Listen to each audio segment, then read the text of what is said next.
Hello and welcome to Clearview News Desk. We are reaching you live from Nigeria's capital city, Abuja.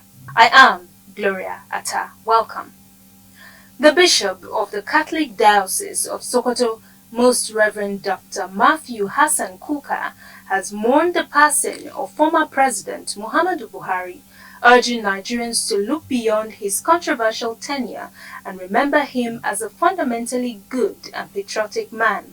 In a telephone interview, Bishop Kuka described the late president as a man who made meaningful contributions to Nigeria in both military and civilian capacities.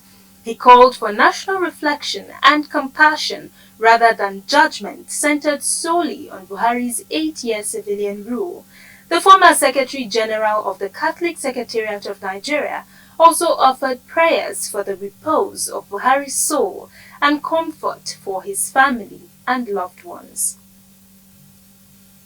Similarly, the passing of former Nigerian President Muhammadu Buhari has ignited a firestorm of mixed reactions across the country. While some offered solemn tributes, others used the moment to reflect on a legacy they say was riddled with pain, silence, and suffering. Clearview News crew was on the streets of Abuja to get reactions of Nigerians. Dignitaries home and abroad have commiserated with the family of former Nigerian President Muhammadu Buhari, who died on Sunday at a London hospital after battling an undisclosed illness. Reacting to the death of his predecessor, President Tinubu described the late Buhari as a patriot, soldier and statesman whose legacy of service and sacrifice endures. Other political figures have also paid their tribute to the former leader as he is being laid to rest.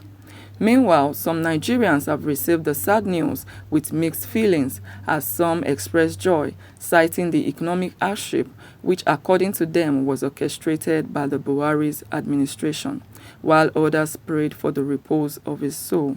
At least he was better than our current president, as we would say. So I don't know if I want to say we miss him or I miss him, but he did well, and I pray his soul rest in peace. His style of leadership was, I don't know which word to use, but it was good. Rating from 1 to 10, I would give him a 6. I did better than our current president. Then we would not cry. Yeah, we would complain about price of food and all of that, but it wasn't this bad. He has done his own part as the president of the country. Leadership is about people surrounding you and what you want to do. He is a man that wants to do something, and even all the time he has been contesting, he's been talking about what he wants to do. But power does not really work that way, because when you get to power, you work with people. But if the people around you do not align with what you're doing, you want to do, definitely will have some challenges. And the challenges are those things that we see in Nigeria, where people say he's not a good leader, he's not this, he's not that. But every leader will have his own flaws, which Buhari is not an exception. They should keep their ears on ground to hear what is happening, not listening to people around them alone. They need to put their ears on ground. They need to work with some people that are not even working directly under them. Get information from places that, if they are not liked, so that they will filter it and know what the people need. I actually not happy that he died, but the truth is that his truth must have to be told, because he contributed a lot to the problem the Nigerians are facing today. Okay? You see, I am just sympathizing with him and his family because we are all humans. But when you look at it critically, see the hardship that the Nigerians are facing today does not start from the Tinubu regime. I don't know if you are getting me. It does not start from his regime. It started from his own regime. And I could remember during his campaign, when he was campaigning to be the Nigerian president, he promised a lot of things. Okay? And at the end, that was not what we saw. Everything was times 100 backward. You know, ordinarily, when you are coming to a particular position to rule, to lead people, you are expected to perform more than your, as you are in power. You know, the legacy you leave will determine what people will talk about you when you have left the power and after this time. So you cannot see that a lot of people are complaining, happy that he's dead, and why some few individuals are saying, yeah, I love him, or we miss him, may he so rest in peace. To me, someone who have led us astray, who have caused hardship and a lot of havoc, his soul shouldn't rest in peace. There's no reason why his soul should be rest in peace, because people died a lot during his regime. Definitely Nigeria are mourning. We are not happy, but you cannot do or not do. God has taken him away. It's a lesson to other leaders. Everybody knows Islam accepts that, because we know Allah said, Kullu man alayha fan. Every life must testify the bitterness of death. So nobody that is going to remain. But Buhari is a man of dignity and integrity. He gives his life fully to Nigerians, but we didn't understand him because of people have different understanding about him, because he could not get full chance to do what he intends to do for Nigerians. Therefore, most of us, we don't even know what Buhari was trying to do for Nigerians because of some people's interest. But those that are close to him, they knew who is Muhammadu Buhari. So in that case, I would say, may his soul rest in perfect peace. And that should be a very distant to the remaining, to the other leaders, that they should know they will give account. Whoever comes to the power, that he should know he is going to leave that power and he's going to be answerable to God, and he will give account on each and every Nigerian, how he control, how he ruled this country. Nigerians have, however, given their sincere advice to serving leaders to be selfless, considerate, and leave good legacies that will outlive them.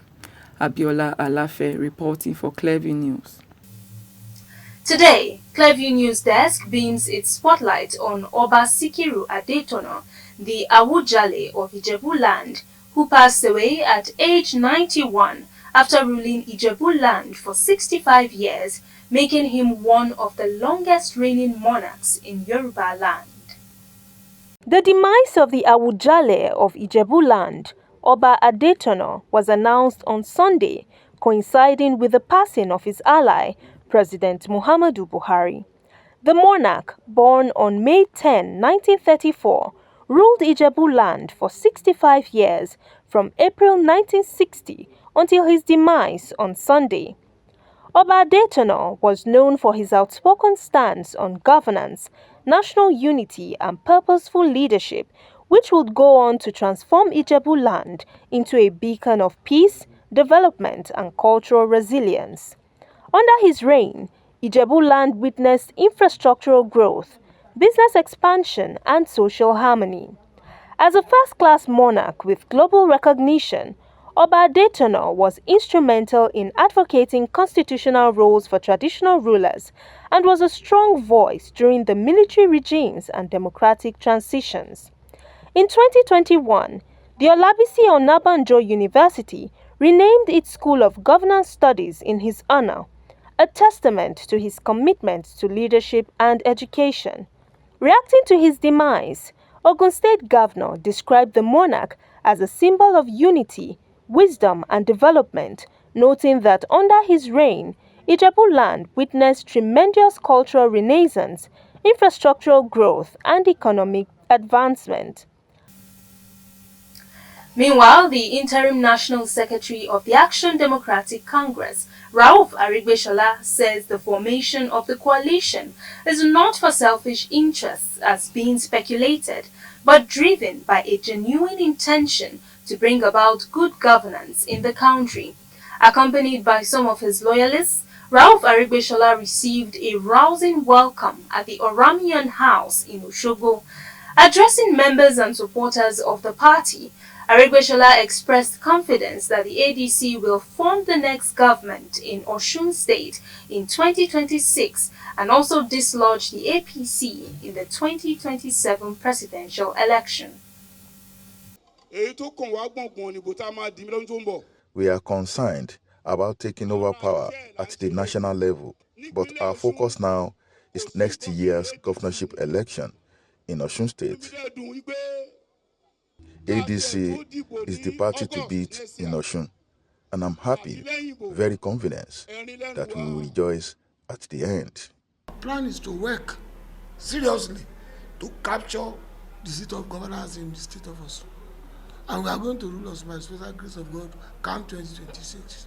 And God is watching them to give us a ruler that will listen to the yearning of the masses. Their key message to members is to go out and tell Nigerians what the ADC stands for and why they should have confidence in the party. A deepening crisis at the University of Calabar, UNICAL, has thrown the lives of over 300 dental students into uncertainty after the Medical and Dental Council of Nigeria withdrew the institution's provisional accreditation for its Faculty of Dentistry. The scandal, which has sparked national outrage, stems from years of unchecked over-admission by the university, leaving students stranded and their academic futures in jeopardy. Cleview's Florence Joshua brings us details. During a 10 stakeholders meeting on July 10, 2025, a mother broke down in tears while pleading with the university to transfer her daughter, who had spent years studying dentistry, into medicine following the formal withdrawal of accreditation for the Faculty of Dentistry by the Medical and Dental Council of Nigeria on July 8, 2025, citing massive over-enrollment. Though the council had provisionally approved a graduation quota of just 10 students per year, UNICAL allegedly admitted up to 19 students annually.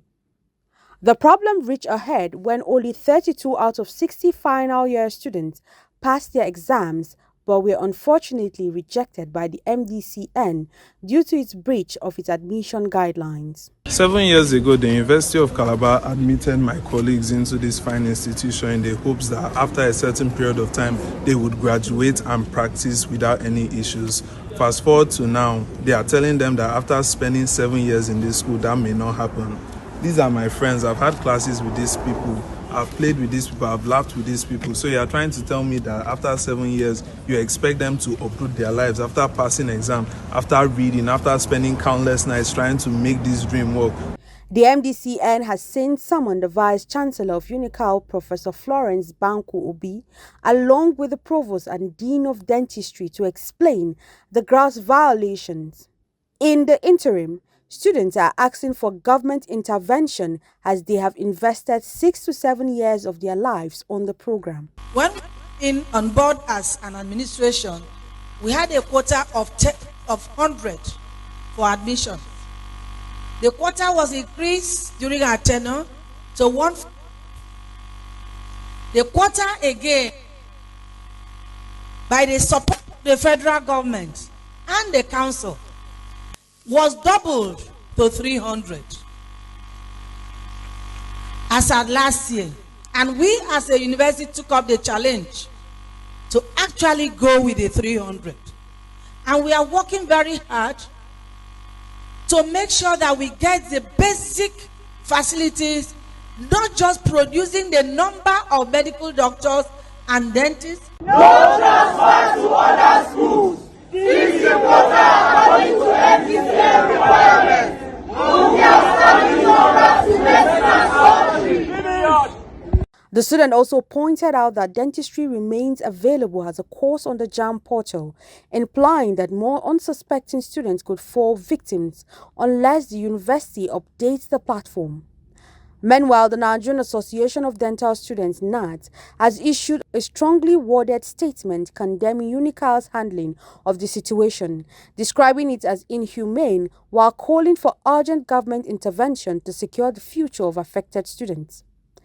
A student within the College of Medical Sciences warned that UNICAL's medicine department might soon face similar fate as the university allegedly admits over 800 medical students annually, far above the MDCN's approved quota of 150. Vice-Chancellor Professor Florence has pledged to resolve the crisis while the school is yet to present a clear roadmap, acknowledging the university's role in the over-admission and promising to engage regulatory bodies for resolution.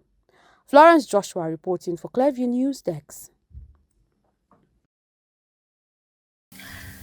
The indigenous people of Biafra, IPOB, has urged the federal government to cease what it described as misleading claims about its proscription, stating that the group was not lawfully declared a terrorist or proscribed organization under Nigerian or international law.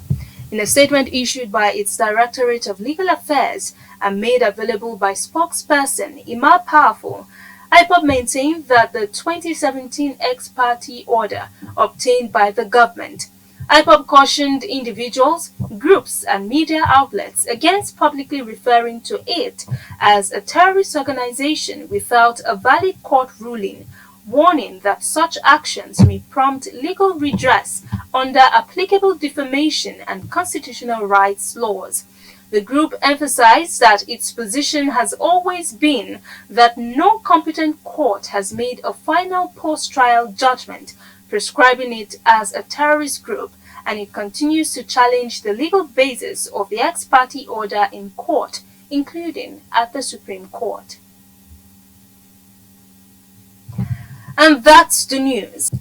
You can follow up on latest events and happenings around you via our social media platforms on Facebook, Instagram, and YouTube at Clearview News Desk, or via our handle on X, formerly known as Twitter, at Clearview Online. Many thanks for joining. I am Gloria Atta. Bye for now.